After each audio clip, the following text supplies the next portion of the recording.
Okay, let's talk about how we might go about breaking a figure down into these elliptical masses. So I have a figure here in what I would consider a closed pose, though it's not straightforward. And I'm gonna go ahead and just fake gesture over the top of this pose. So one thing that I notice right off the bat is if I go from the foot here to the head there, there's an arc all the way along the back. And then there's almost a point this way. If I try to catch that foot, there's a bit of a swoop. And then we'll just go straight line there. That's my big basic shape, my envelope, if this is a closed pose. I have empty space there, maybe even a little bit there and there. Within this, I can start breaking the figure down a little bit more. So what's really happening on this back edge? Well, if I follow this arm, there's like a big C curve there. There's a C curve here. Another one there. There's an S curve there. And I'll just work through the figure in this way. That arm is a C curve all by itself, but it's broken up with these other curves. A little bit of dip. I like putting the dip at the back of the neck, whatever the back of the neck is doing, having a little curve there. Don't need to be specific with the face at all. There's a hand there. S curve on top of the foot. So we'll call this my gesture. There's a little cleaner version of the same thing. If I get rid of the photo, you can see the pose is in there, but it's this fresh, kind of quick shot at the pose. There's no specifics, it's just big relationships that I can build on. Now, if I'm gonna start looking at ellipses, what's gonna be important is being able to see the elliptical relationships across body parts. Some of them will be really easy to see. Some of them will be really not so easy to see. So what am I gonna pick on first? I'm gonna pick on the body first because I notice a really obvious one. If I look at the back here, so let's say this is part of some ellipse, this arc. What elliptical shape, what mass could I come up with that would use this arc? If I carry over the shoulder, I notice there's an arc down right here. So that might be part of that ellipse. And if I just continue this, I can pick up the chest, I can pick up these ribs and that little shadow bit. There's my ellipse. Maybe a slightly cleaner version of that might go like this.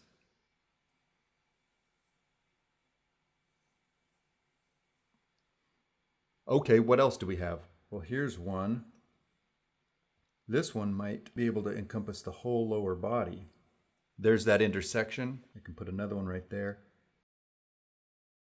So I'm just going around looking for any masses that could be described with an ellipse. And I'm not going to use the whole ellipse in the end. I'm just going to be using it to find my contours. But I need a bunch of options so that I've got a better ability to make choices later on. It's really tempting for the top of this leg to make an ellipse like this and an ellipse like that and call us done.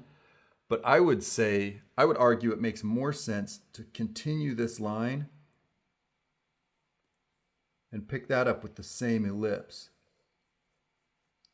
So that's the ellipse there. That's how I would treat this, because that's going to relate the bottom here being smushed out by the leg to the top here being smushed up by the leg. They're going to tie together a little bit better. Then I can come in and add maybe this one, maybe something for the end of the knee, maybe a little something else for the end of the knee.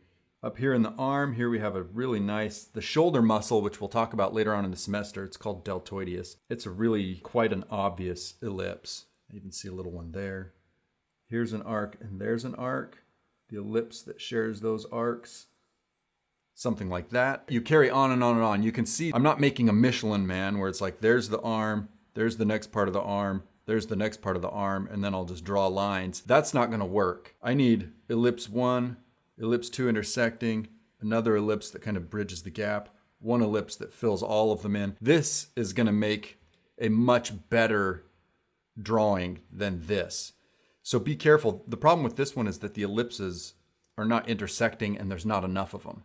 This one, they're more complicated, they're intersecting, I've got a lot more options here. Okay, so here's what that might look like all together. We'll say that's my ellipse layer. All right, I'm gonna dim that again. Okay, so now I'm gonna use my ellipses to decide what my contours are doing. And the thing that I wanna do right now is decide, so here's an ellipse for that shoulder, here's an ellipse for that arm. What is happening as far as the masses are concerned. Which of these masses is closer to me? And it depends on which part you're looking at. If I pay attention to where I need to overlap here, I would say that the shoulder, this upper one, is closer to me, so it gets the overlap, and this one doesn't. In the back here though, I think this part is closer to me than this part. So it's gonna get the overlap. And there's even a bit of skin right there. Maybe that just got a little bit too long. I can chase that overlap back just a little bit. All right, and then out from inside of this comes that part of the chest, wrinkle, wrinkle. Then for the top of this leg, there's an opportunity to throw some of those secondary wrinkles in. Usually at the hip, when the leg is bent, you have really obvious creases that occur. It's really good to get those in. Rib mass is closer to me than this back area. Here's another ellipse that I can overlap.